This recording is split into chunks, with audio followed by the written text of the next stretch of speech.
What if the man known throughout history as the pinnacle of wisdom, the wisest king in the entirety of the Bible, stood on the precipice of ruin?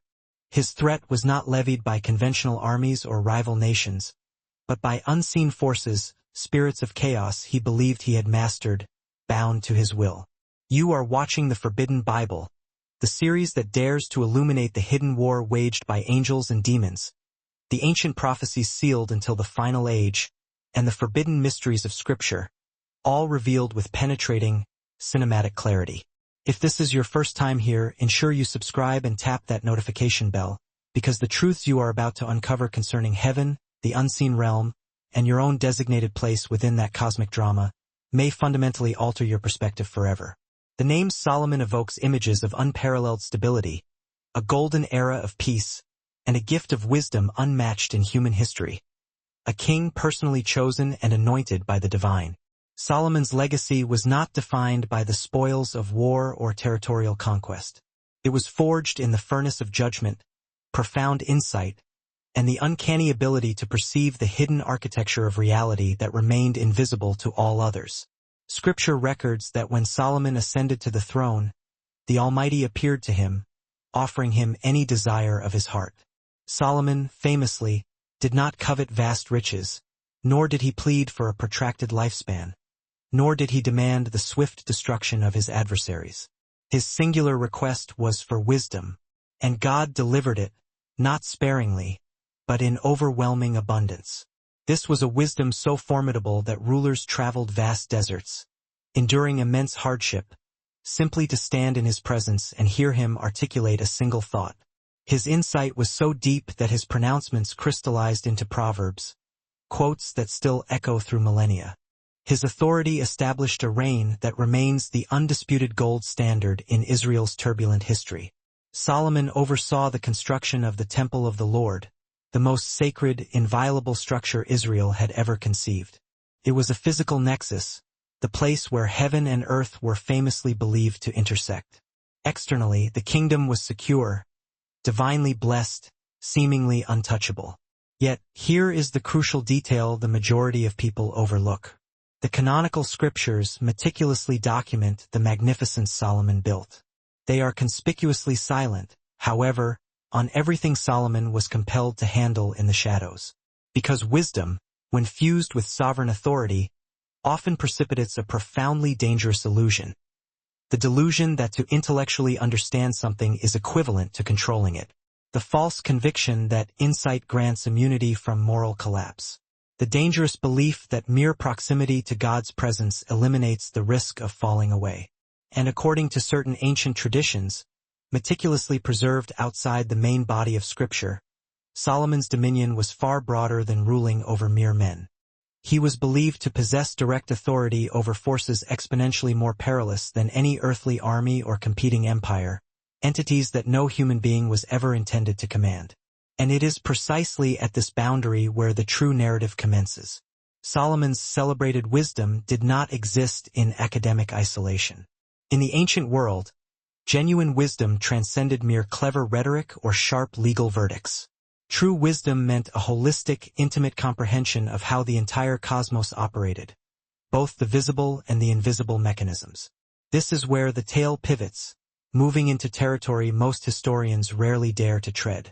Beyond the familiar boundaries of the biblical text, preserved within compelling ancient traditions and specific texts like the unsettling Testament of Solomon, lies a claim that has troubled scholars and readers for centuries. It posits that Solomon received far more than enhanced insight, superior understanding, or profound discernment. He was granted authority. These traditions describe Solomon receiving a ring, not a piece of adornment, but a crucial instrument, a potent symbol.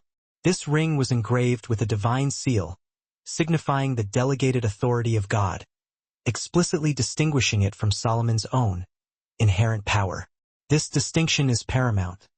The ring itself was not a magical artifact, possessed no power intrinsically. Its efficacy flowed entirely from what it represented: absolute obedience, perfect alignment with the divine, and permission granted directly by the Creator. Armed with this sealed authority, Solomon was believed to hold command over the spiritual forces that actively afflicted humanity. not the holy angels of the celestial hierarchy, but the malicious spirits associated with deep chaos, moral corruption, and inherent human weakness. Now, pause to truly grasp the monumental burden of that responsibility. A mortal man, already entrusted with divine wisdom, was now entrusted with command over the very forces designed to dismantle minds, destroy families, and fracture nations. The traditions assert that Solomon did not instantly dominate these entities. He systematically questioned them, interrogated their intentions, and compelled them to disclose their true names and operational functions. In the ancient mindset, to know an entity's name was to fully expose its weakness and establish control. Slowly, painstakingly, 72 distinct spirits were identified. Each one was found to be the embodiment of a specific, agonizing form of human suffering. Anger that systematically pits brother against brother. Desire that effortlessly dissolves lifelong marriages. Arrogance and pride that blind wise leaders to their own folly. Fear that paralyzes the virtuous. Sickness that strikes without the slightest warning. Despair that whispers the insidious lie of no possible escape. These were not random monstrous figures. They were perfect reflections of the deep fractures already embedded within the human heart. And the tradition claims that Solomon bound them, not for his personal glorification, but to severely restrain their toxic influence upon the world. Here is the most profoundly unsettling aspect of the entire narrative. These very same malevolent spirits were subsequently forced into mandatory labor during the magnificent construction of the temple itself. The most sacred structure in all Israel was erected not solely by the tireless efforts of human hands, but also by unwilling, dark forces compelled to serve a divine purpose they inherently despised. This specific detail profoundly troubled ancient readers, and rightly so. It introduces a deeply uncomfortable moral and theological question. If even darkness can be leveraged and coerced into serving God's overarching plan, does that proximity guarantee the safety of the individual holding the authority? Or does it mean he is standing catastrophically close to the void? Authority over evil is not the same as the elimination of evil. It merely postpones and rechannels its inevitable response. And power, even when divinely granted, carries an intrinsic fatal risk, especially when the one wielding it begins to genuinely believe that the authority is his own possession. The ancient traditions are strikingly clear on one point. The spirits were never pacified, they never offered loyalty, they never repented, nor did their corrupt nature change. They obeyed only because the divine seal restrained them. And they waited. They waited patiently for the moment Solomon's perfect alignment with God began to fray, for his absolute obedience to gradually soften into complacent confidence, for his deep reverence to slowly dissolve into entitled assumption. The seal's power did not react to Solomon's intellectual brilliance. It responded entirely to his faithfulness. And the precise instant that faithfulness eroded, his authority was destined to follow suit. Solomon did not lose control in a sudden, dramatic outburst. It slipped away quietly, invisibly, and gradually, and by the time the magnitude of the danger became outwardly apparent, the foundational structure of his spiritual life had already fractured beneath him. This is where many popular interpretations fundamentally misunderstand the narrative. When the ancient traditions reference Solomon's 72 elemental demons, they are not recounting isolated horrors lurking in literal darkness. They are meticulously detailing universal patterns of corruption. Each spirit was categorized not by its physical appearance, but by its predictable operational effect on human behavior. According to these accounts, Solomon demanded far more than mere submission. He demanded comprehensive understanding. Every spirit was subjected to rigorous questioning, compelled to confess its specific methods of influence. And what they revealed was profoundly unsettling precisely because none of it was foreign to the human experience. One spirit confessed its purpose was to incite raw, irrational anger until brothers violently turned on one another. Another admitted its specialized function was to relentlessly inflame illicit desire until loyalty completely collapsed. Another specialized in whispering blinding pride directly into the minds of rulers until they began to mistake their temporary power for eternal destiny. Still others operated silently. One was responsible for bringing debilitating sickness without providing any detectable warning. Another systematically filled the minds of the fearful with paralyzing dread. Another specialized in subtly pushing the desperate toward suicidal cliffs, convincing them, whisper by agonizing whisper, that no possible return existed. These accounts were not myths crafted merely to frighten children. They were analytical explanations for why human morality repeatedly fails and breaks down in the exact same predictable ways. The ancient world possessed a profound understanding that we often carelessly forget. Evil seldom announces its presence draped in black malice. It enters, instead, as a sudden, compelling impulse, as a seemingly logical justification, or as a quiet, internal permission granted to the self. This is why the precise number 72 holds significance. It was not chosen arbitrarily. In ancient spiritual numerology, 72 symbolized totality and completeness, the full spectrum of corruption that could possibly afflict humanity. These spirits, therefore, symbolize the comprehensive range of human weakness and moral failure. This dramatically reframes the nature of Solomon's delegated authority. If these bound spirits are merely reflections of human struggles, then controlling them externally offered no guarantee of mastering them internally. And here lies the central, unbearable tension. Solomon successfully restrained the external forces, but restraint is an entirely different process than transformation. The traditions confirm that the spirits obeyed, but they never submitted. They worked under duress, but they ceaselessly watched. They labored, but they intently listened. They were bound, yet they remained fiercely disloyal. They studied Solomon. They memorized his routines. They measured his growing confidence. They registered the exact moment when wisdom began to harden into intellectual certainty. And slowly, something critical shifted. Solomon began to believe that his vast knowledge automatically equaled safety. That penetrating insight created an immunity that couldn't be breached. That because he understood the architecture of darkness, the darkness itself no longer posed a viable threat to him. This represents the most dangerous phase of delegated authority. When vigilance fades, when caution feels utterly unnecessary, when control feels guaranteed and permanent. And the spirits waited, because authority that depends entirely on alignment can only last precisely as long as that alignment remains intact. The very moment obedience weakens, influence returns tenfold. And Solomon did not recognize the collapse happening because spiritual fall rarely announces itself with a violent disaster. It begins softly with comfort, and that is exactly where this story is heading. The downward spiral did not commence with open rebellion or a dramatic defiance. It began, crucially, with permission. Scripture itself testifies that King Solomon came to love many foreign women, relationships often formalized through political marriages and diplomatic alliances designed to secure regional peace and expand the kingdom's vast influence.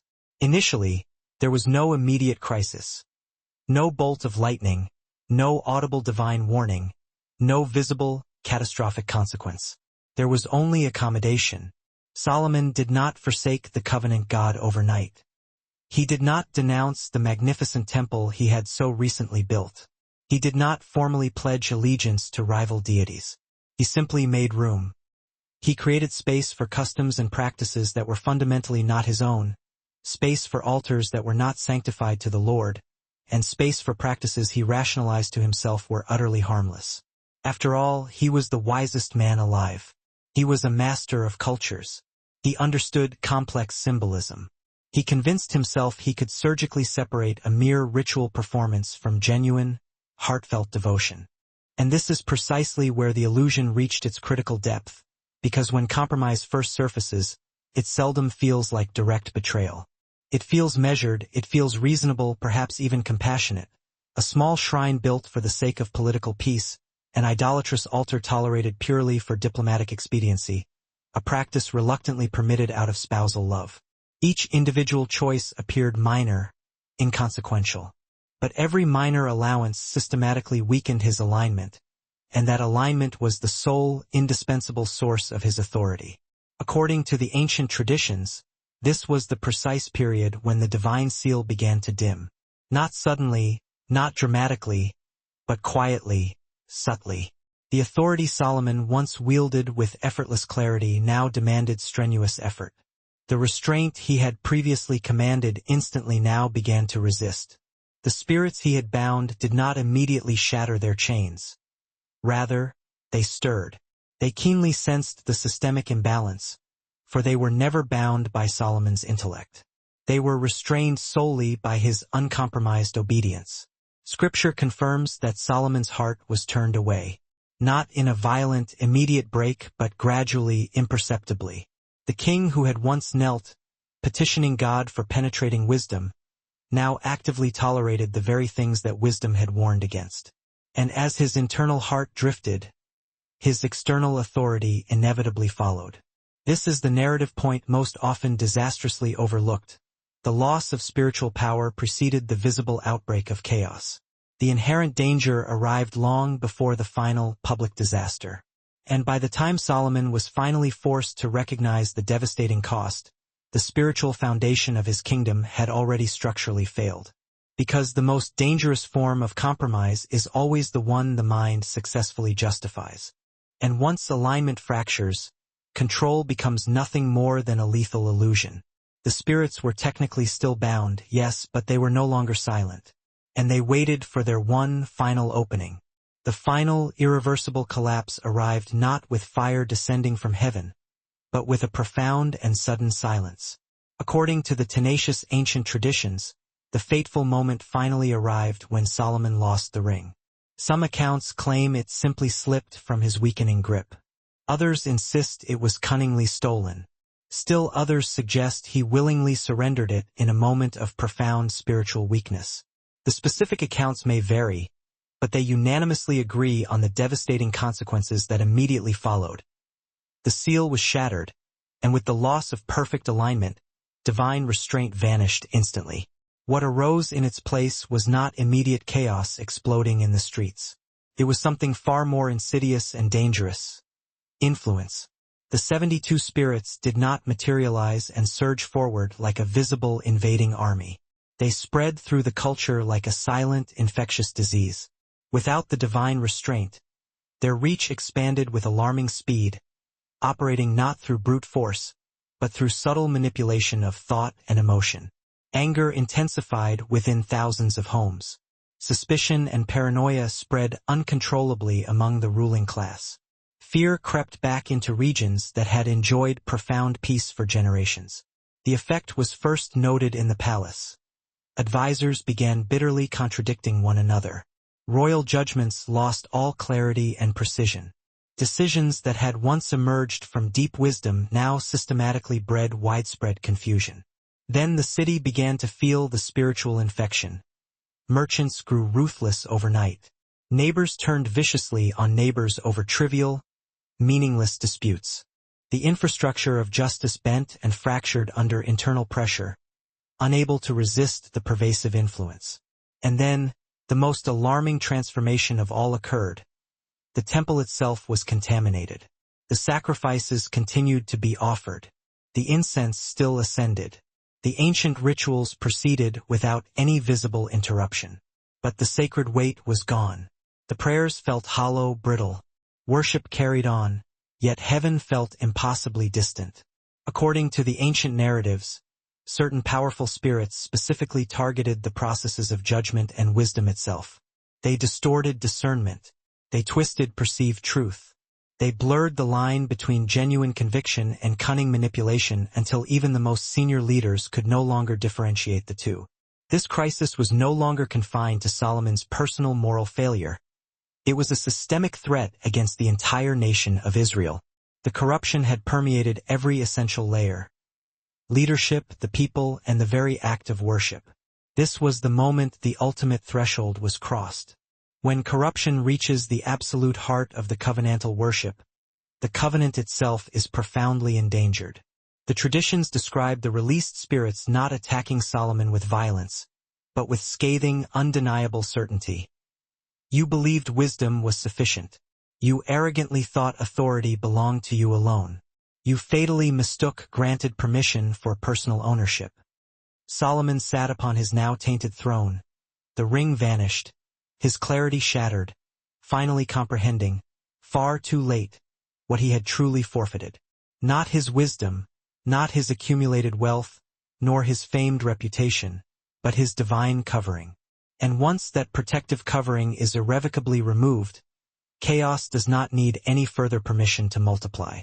It simply expands exponentially.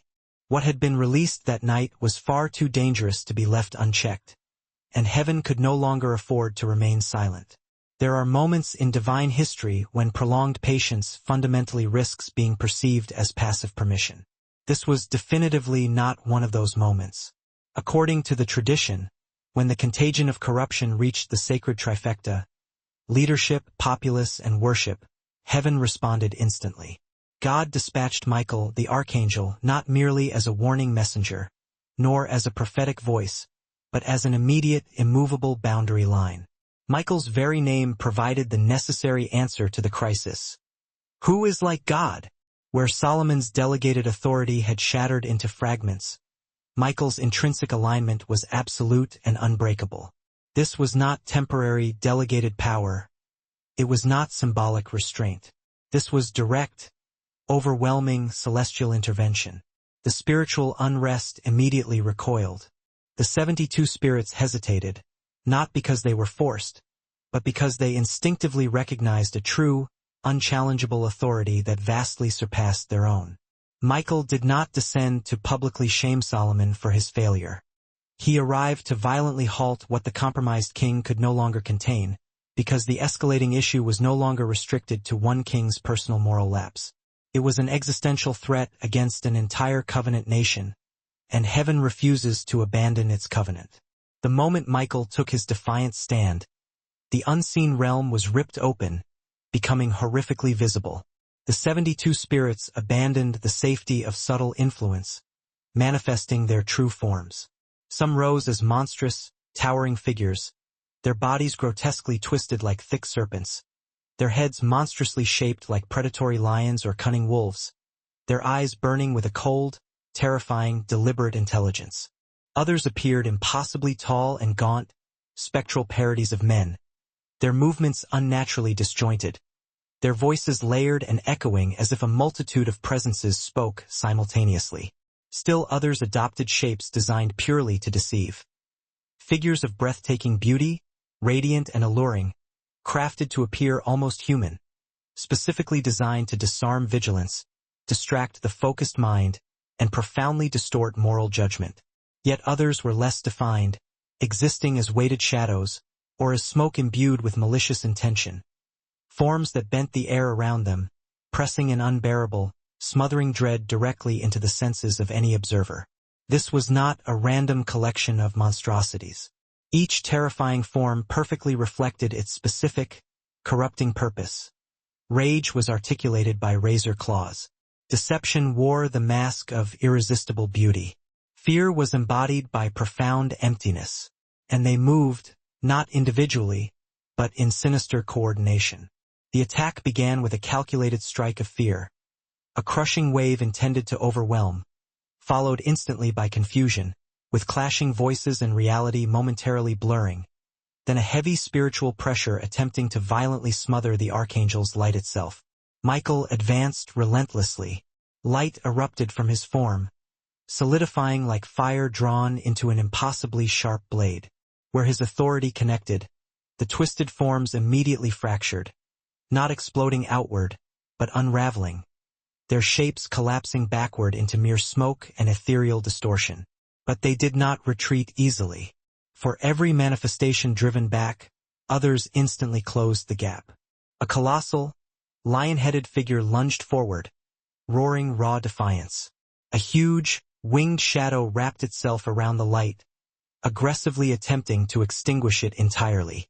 A beautifully deceptive figure stepped forward, speaking seductive words crafted to entice hesitation and doubt. The traditions emphasize the intensity of this moment. Michael was not defeated, but he was undeniably surrounded. 72 synchronized manifestations of corruption pressed in from every conceivable direction. A systemic network of darkness acting with unified purpose. The city felt the immense strain. The very ground beneath Jerusalem trembled. The great temple shuddered violently as the boundary between the mortal and spiritual worlds dangerously thinned. And then Michael did not strike again with his blade. He called. His voice cut through the brutal collision like pure, overwhelming thunder, and the entirety of heaven answered. The sky itself seemed to crack open, spilling forth light. Ranks of supporting angels descended rapidly. Not in chaos, not in fury, but with absolute geometric precision. Light multiplied and dominated. Where the shadows had gathered thickest, the angels formed impenetrable lines. Where distortion had spread, clarity and order instantly returned. The spirits fought back desperately. Their forms twisted violently. Shadows surged in a final, futile effort. Voices shrieked defiance. But the strategic advantage was irrecoverably lost. This was no longer a single champion against a multitude. It was divine order decisively crushing chaos. One by one, the manifestations were driven back. Some were bound tightly in luminous, unbreakable chains. Their monstrous shapes collapsed as restraints closed around them. Others were forced downward, beneath the earth, sealed beneath the turbulent waters, cut off entirely from all influence. The grotesque shapes dissolved. The alluring forms instantly faded. The shadows lost their suffocating weight. Silence followed. Michael stood unmoved, radiating calm command. The battle had ended not in destruction, but in containment, and the city breathed again, suddenly and profoundly relieved. So what ultimate truth did this terrifying battle truly expose? It was never fundamentally about controlling demons. It was always about the nature of authority. Solomon operated under the dangerous hypothesis that his vast wisdom could perpetually keep the darkness managed. He believed understanding equated to safety.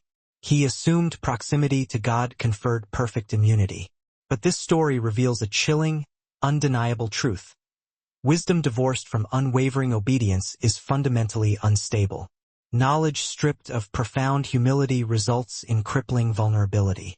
Authority, regardless of its source, absent perfect alignment, will inevitably fail. The 72 spirits were not merely enemies Solomon accidentally encountered. They were elemental forces he catastrophically underestimated because the gravest threat was never their intrinsic power. It was Solomon's own burgeoning confidence. The instant he began to believe he could personally manage forces that God alone can perfectly restrain, the entire foundation fractured. And this is precisely why Michael's necessary intervention is so critical. Michael did not arrive because Solomon was exceptionally weak. He arrived because Solomon was fundamentally human. Even the wisest man who ever walked the earth could not stand alone against systemic spiritual corruption. That stands as the ultimate warning. This battle reveals an uncomfortable paradox.